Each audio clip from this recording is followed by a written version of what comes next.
All right, this is Chris Henderson, Hollywood Code 85. This is Dominique Barnes, aka Freshly Snipes. What's going on, folks? Yeah, man, so you already know what was the big thing last week. Not naming the Mayweather fight, not naming the NFL draft. We had the Avengers movie, Age of Ultron. As you see, he's already decked out in his gear.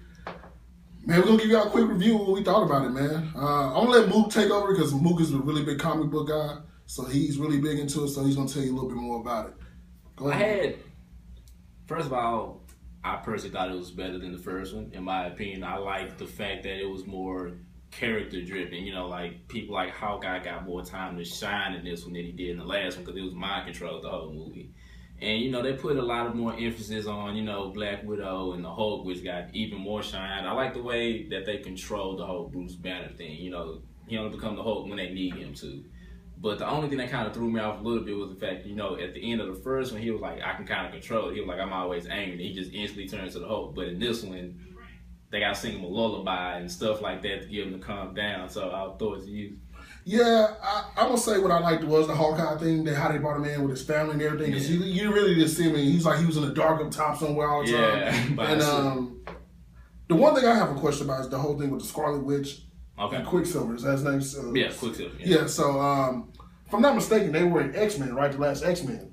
They are originally X-Men characters. They are Magneto's children. Okay, so the Quicksilver that wasn't there was supposed to be allegedly. So the whole X-Men thing was wrong then because remember how they showed Quicksilver with the little girl? Yeah. At the TV, she was supposed to be her, but she was smaller. So they're technically twins, yeah, right? they're technically twins, yeah. Okay, so I like how they brought in Quicksilver in the movie. I'm not going to spoil it for anybody, obviously. I guess we might as well tell them since we're doing a review. Yeah. So I hate the way it ended that way. I don't know if he died or not, right? They didn't really show no funeral or nothing. Yeah.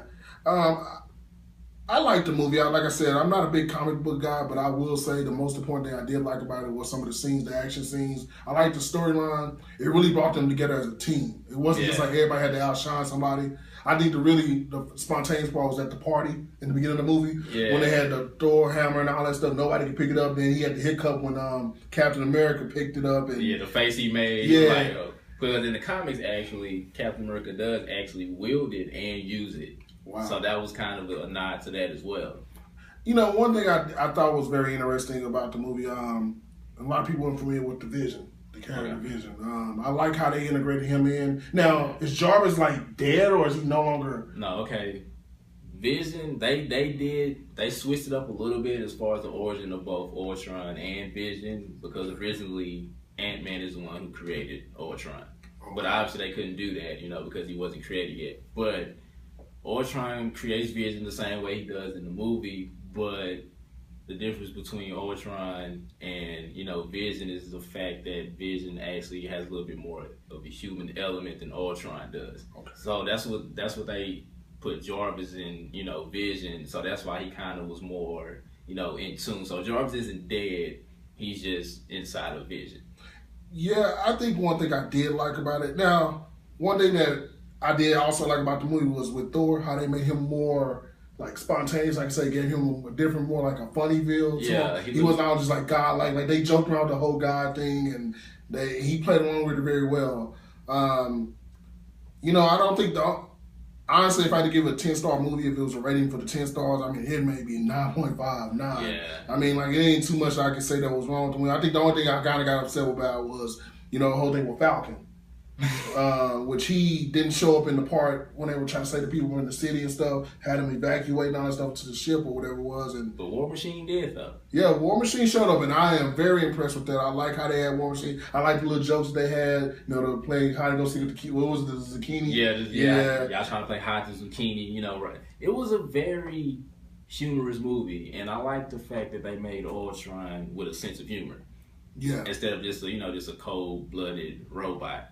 Because he kind of is like that, but he kind of, you know, since it's the Marvel universe and he's based off Robert Downey Jr.'s Iron Man, they gave him more of that personality. Which I liked it. I like the fact that they did that. You know, like I said, they didn't overshadow any characters in this movie because, like in the first ones, you never saw too much of Hawkeye. You always saw Iron Man. Like, it was too much Iron Man. Although the movie was great, I just thought that, you know, it was too much Robert Downey. Like, after a while, you don't want to see Iron Man, but I'm very impressed with the movie. Like I said, I can't wait. I guess it's Thanos, how you say his name? Thanos. And he's going to be the new guy, I guess, at the end of the movie. And what's your thoughts about that?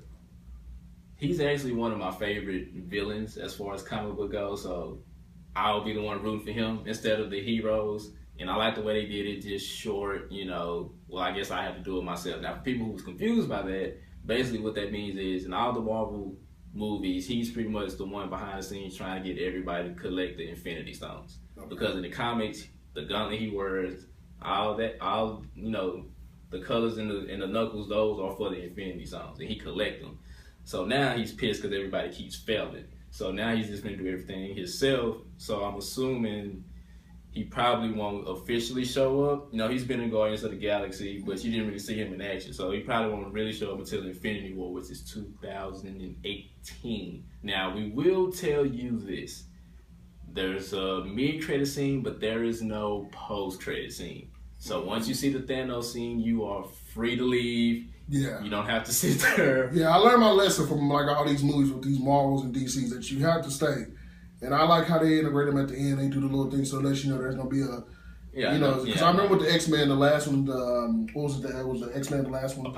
Days of Future Past. Yeah, I remember they showed Apocalypse. Like I stayed there, and I remember just seeing the whole sand, the desert kind of looking.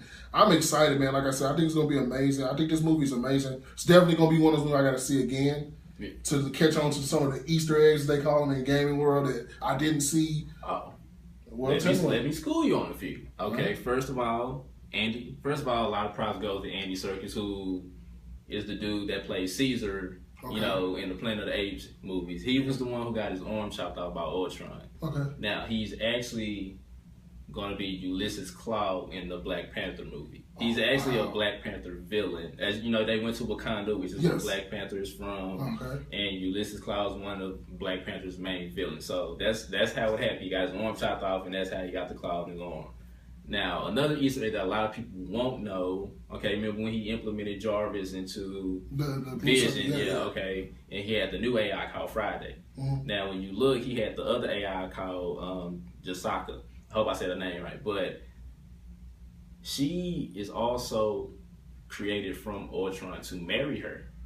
Oh, wow. But what happened was, Ant-Man, Iron Man, and Captain America, they tried to prevent her from marrying Ultron, and they eventually did, and she became an Avenger. So those were two of the main Easter eggs that I did recognize and was get a round of applause for that. All right. Well, before we get out of here, Mook, what's your rating that you can give this movie? Considering this is the Avengers, I give it 4 Captain America shields out of 5. Wow. And I am looking forward to the DVD version, which will have an extra hour because they have to, cut the movie back. So it'll be an extra hour on the DVD version. So I'm looking forward to that. All right. Well, this is Hollywood Code 85. Presley Snipes 21. We'll be back because we got something for y'all. We got to talk about this hyping of the Suicide Squad, the photos. Oh, yeah. We'll be out. Peace.